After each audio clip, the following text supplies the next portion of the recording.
Dale Jr. is on the move. He will not be back at NBC either in 2024 or beyond. And he's going to be taking 2024 off from the booth.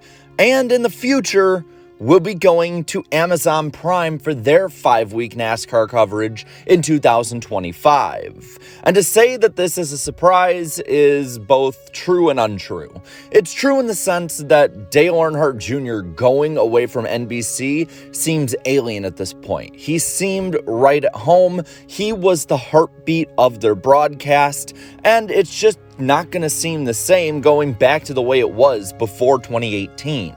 And in the same breath, it definitely seems completely realistic after the signs, which many of us probably didn't piece together, myself included, going up.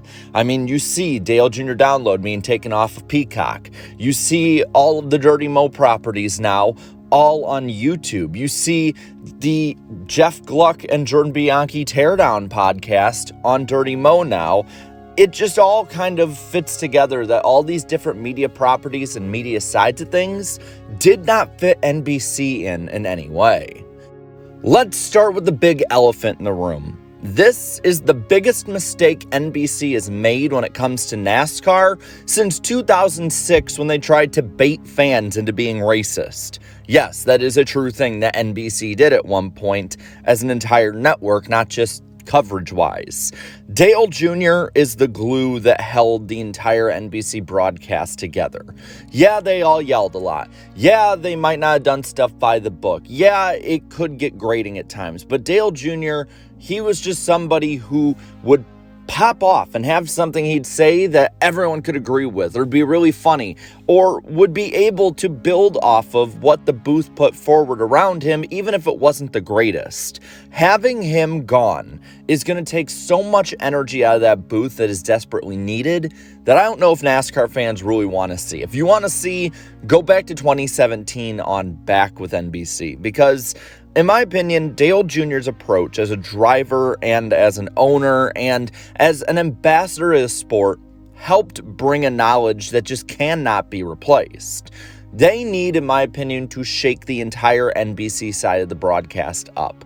There is no way that you're going to be able to play with the team you have. So with the new deal, with a whole bunch of stuff changing in the sport, NBC needs to change with it. Because Jeff Burton is not going to fill the shoes of Dale Earnhardt Jr. You're going to have two people in Jeff Burton and Steve Letarte that, while knowledgeable about the sport and while great people, are not that good in the booth and are not going to be able to be lifted either by Rick Allen.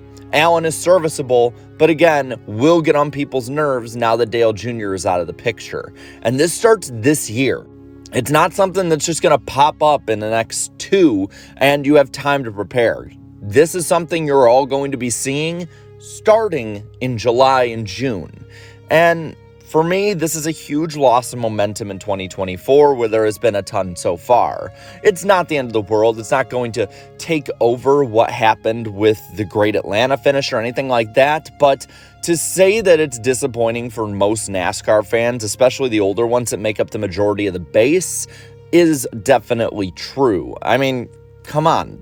Do you really think a majority of those older NASCAR fans are going to go to the streaming side? But let's talk about it, because I think Prime is primed.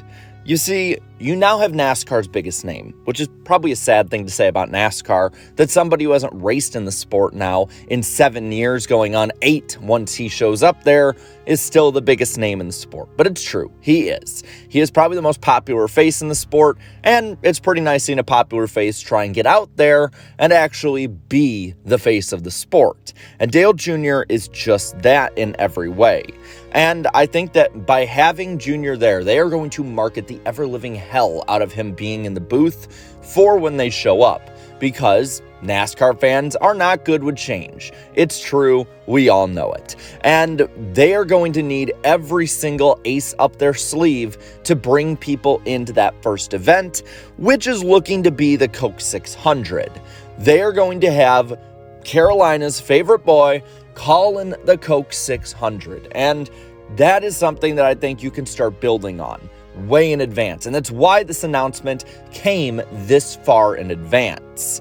I think that on top of that, you're probably going to see a lot of your favorite podcasts and properties from Dale Jr. and from the Dirty Mo side go to either Prime Video or affiliates. There's a reason they're on YouTube this year. That's up in the air for now. It probably won't even start until 2025. But I wouldn't be surprised if they use Dale Jr. Download as a way to lure in NASCAR fans year-round so they can watch it. Probably even watch the stream segments with Ask Jr., depending on if they still keep it on YouTube or not. There is going to be a huge shift in the way that NASCAR entertainment looks and where faces are, and I think Dale Jr. is only the first domino. And they're going top-notch. They're going to be trying to make this just like they did the NFL, which, if you've looked at Thursday Night Football, while having a bit of a dip in the second half of their first season, has since went up because, well, NFL fans adapt, and it is such a big deal, and Amazon Prime has pushed it out as a big deal. I guarantee you by the end of this season, just to rub salt in the NBC wound, you're going to see Amazon Prime commercials on NASCAR broadcast. It's just in the best interest of Prime and NASCAR alike, and probably NBC, who, after Turner, has to follow this up. Overall, I think that for the sport, this is a net loss in the present, because it's going to be difficult to get NASCAR fans to go over to Prime and to build up the Prime side of things because it's just a generally younger audience. But I do think in the long term it could have great effects. Dale Jr. speaks to every NASCAR fan, not just the old, and I think that bringing him over adds legitimacy to a platform that just honestly needs a ton of legitimacy. And it also proves that streaming, whether or not it's changing at the moment, is here to stay. Dale Earnhardt Jr. is one of the best businessmen in the history of NASCAR. If you look at the way he's been able to grow businesses and grow his assets over the years, he is somebody who knows what the future is going to be holding for the most part, or at least has a good grasp on it. And if he's going over to streaming, if he's hedging his bets over old school dinosaur TV, then he is probably right and has done his due diligence to not put all of his assets at risk like that, especially since nowadays he has a lot more at risk personally than he ever has before. So, with that, I want to pass it on to you. What do you think of Dale Jr. leaving NBC to go to the Amazon Prime booth? Let me know down in the comments below. And while you're at it, leave a like on this video, share this video, and subscribe to this channel for more great NASCAR content. Thank you so much to all my channel members for your continued support. And until next time, have a good one.